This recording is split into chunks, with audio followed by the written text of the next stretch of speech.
രാവിലെ എണീക്കും എന്നുറപ്പില്ലാത്ത ഈ ലോകത്ത് നമ്മൾ എന്തിന് അഹങ്കാരം കാണിക്കണം? നമ്മുടെ ശരീരം വേദനിപ്പിക്കാൻ എല്ലാവർക്കും കഴിയും.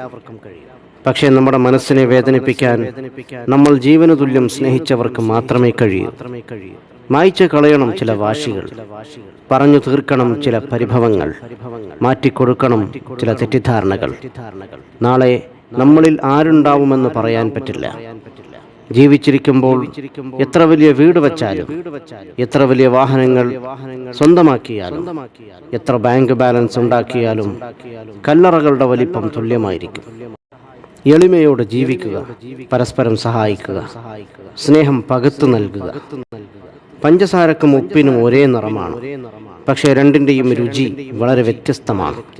അതുപോലെയാണ് ചില സുഹൃത്ത് ബന്ധങ്ങളും. സ്നേഹിക്കാനൊരു മനസ്സുണ്ടെങ്കിൽ പിന്നെ കുറവുകൾക്കൊന്നും അവിടെ സ്ഥാനമില്ല. കുറവുകൾ അറിഞ്ഞു സ്നേഹിക്കുമ്പോഴാണ് സ്നേഹം യാഥാർത്ഥ്യമാവുന്നത്. കൂര ചെറുതാണെങ്കിലും അതിനുള്ളിൽ സമാധാനമുണ്ടെങ്കിൽ അത് കൊട്ടാരത്തെക്കാൾ വലുതാണ്. നമ്മളെക്കാൾ ഉയരത്തിലുള്ളവരെ നോക്കുമ്പോൾ നമുക്ക് വിഷമവും ദുഃഖവും തോന്നാം. നമ്മളെക്കാൾ താഴെയുള്ളവരെ ഒന്ന് നോക്കൂ, അപ്പോൾ മനസ്സിലാകും നാം എത്ര ഉയരത്തിലാണെന്ന്. ഉറങ്ങാൻ കിടക്കുമ്പോൾ എല്ലാവർക്കും മാപ്പ് കൊടുക്കുക. ശുദ്ധ മനസ്സോടെ ഉറങ്ങാൻ ശ്രമിക്കുക. സ്നേഹം ചെറുപ്പത്തിൽ സൗജന്യമായി ലഭിക്കുന്നു. യൗവനത്തിൽ അതിനായി അധ്വാനിക്കേണ്ടി വരുന്നു. വാർദ്ധക്യത്തിൽ അതിനായി യാചിക്കേണ്ടി വരുന്നു. ചിലർ നിങ്ങളുടെ മുന്നിലെത്തുന്നത് ഒരു അനുഗ്രഹമായിരിക്കും. ചിരിക്കുന്ന മുഖങ്ങൾ സൂചിപ്പിക്കുന്നത് അവർക്ക് ദുഃഖമില്ലെന്നല്ല, മറിച്ച് അത് കാണിക്കാതിരിക്കാനും കൈകാര്യം ചെയ്യാനും അവർ പഠിച്ചിരിക്കുന്നു എന്നതാണ്. സ്വന്തമെന്ന് തോന്നുന്നവരോട് എന്തും നമ്മൾക്ക് സംസാരിക്കാൻ കഴിയും. എന്നാൽ വായിൽ നിന്നും പ്രതീക്ഷിക്കാതെ കേൾക്കുന്ന വാക്കുകൾ മനസ്സിൽ വല്ലാതെ മുറിവേൽപ്പിക്കും.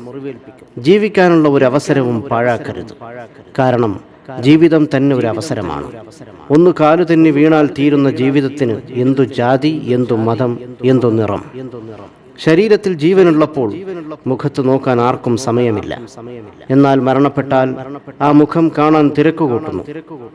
ഓർക്കുക, ജീവൻ പിരിഞ്ഞിട്ട് മുഖത്ത് നോക്കുന്നതിനേക്കാൾ നല്ലത് ജീവിച്ചിരിക്കുമ്പോൾ നിറമനസ്സോടെ മറ്റുള്ളവരുടെ മുഖത്ത് നോക്കി പുഞ്ചിരിക്കുന്നതാണ്.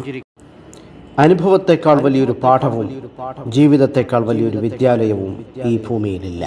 ഒന്നോർക്കുക, പാവപ്പെട്ടവനും പണക്കാരനും 6 അടി മണ്ണ് മാത്രം.